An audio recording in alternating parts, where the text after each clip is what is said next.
Today, I'll tell you about a helpful new program that's being put forward and introduced by Representative Rashida Tlaib for the $3.5 trillion stimulus package. I'll tell you about the drama going on between President Biden, the CDC, and landlords.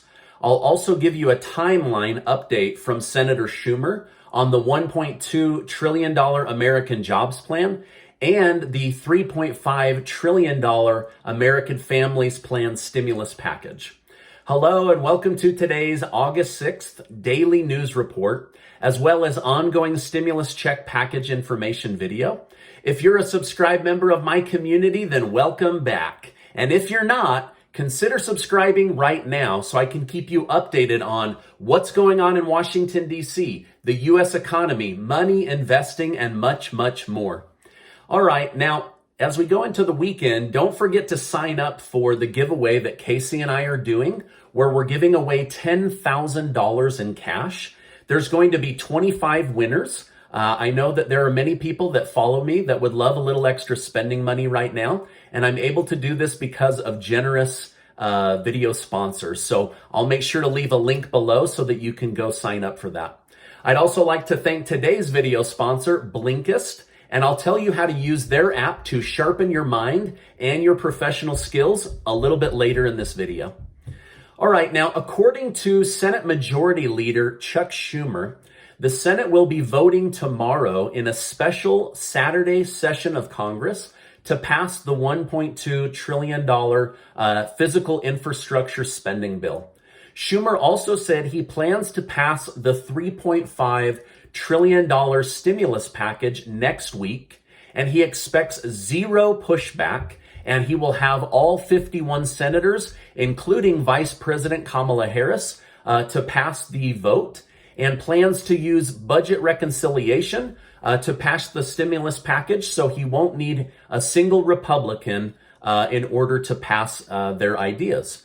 However, new polls are showing that over half the country wants Schumer to do the next stimulus package on a bipartisan basis so that the best bill can emerge for the American people. But it's expected, based on words from Schumer and Bernie Sanders, that Democrats will pass a Democrat-only bill. All right, now a quick update on the CDC's new eviction protection moratorium that extended renter protection through October 3rd. The legal battles are really heating up. The CDC is now saying landlords will be fined $100,000 if they evict a tenant and $250,000 if that tenant dies of COVID. Plus, by evicting somebody, you will go to jail as a landlord. So they're really upping the expectations of allowing people to stay in their home or their apartment. Now, landlords are suing like crazy, saying this punishment far outweighs the rents we collect. Jail time? Really?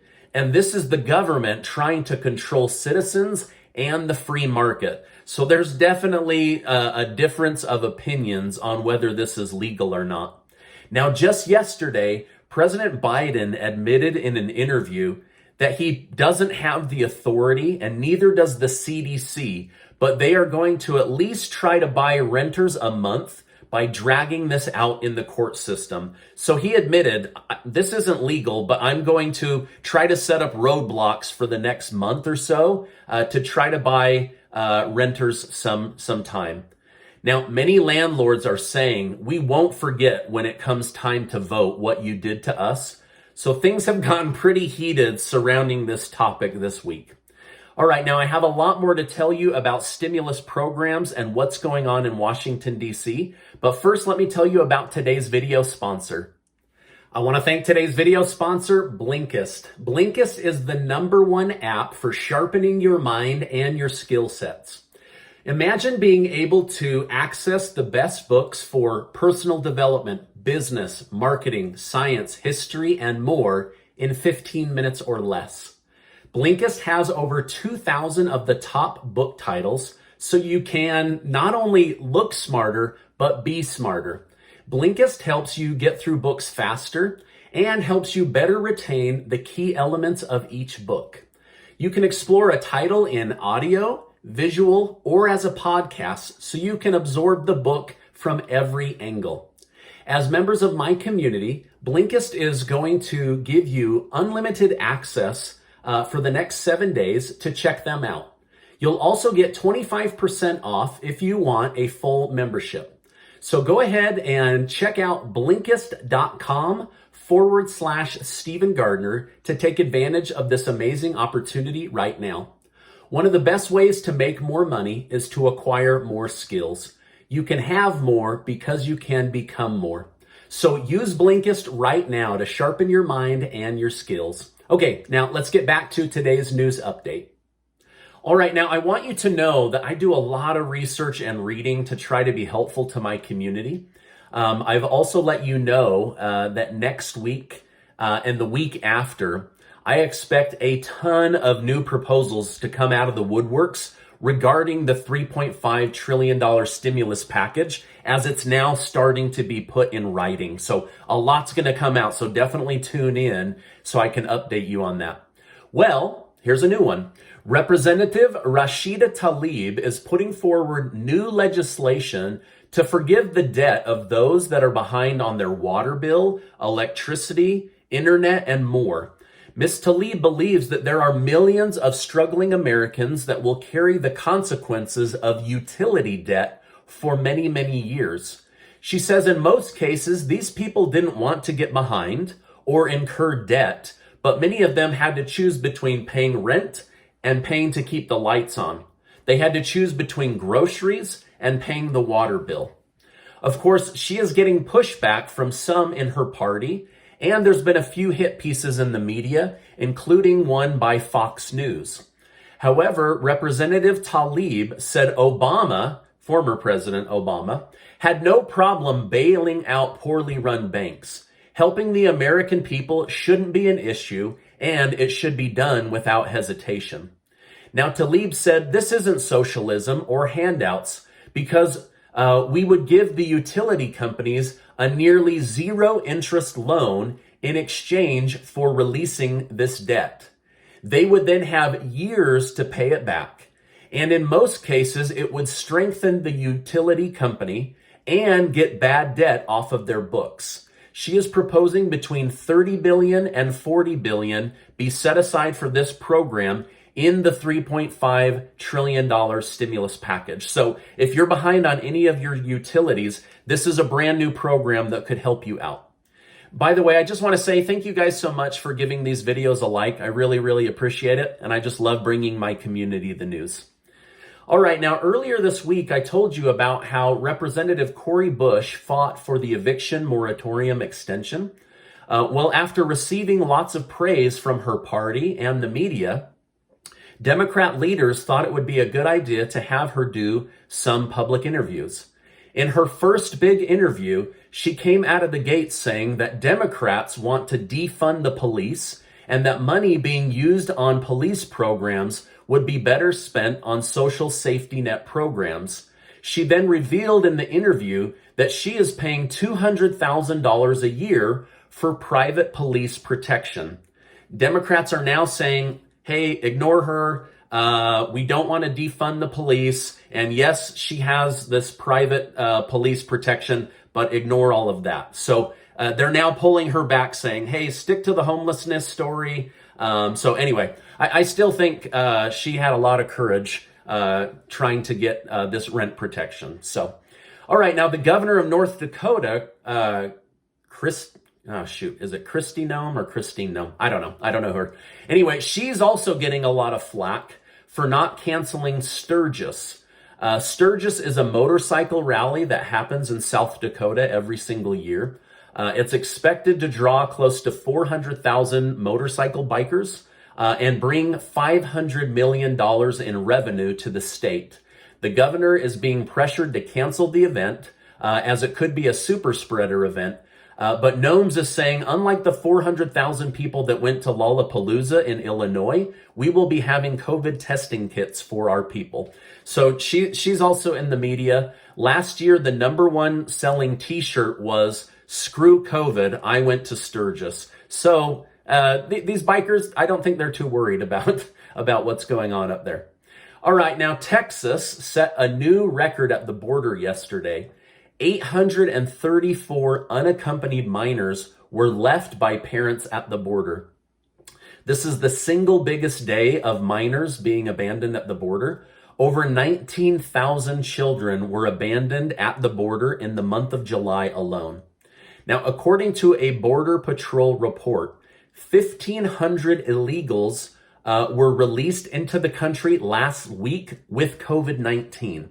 The government is now spending close to $90 million a week in taxpayer money to put migrants up in hotels and provide them with food.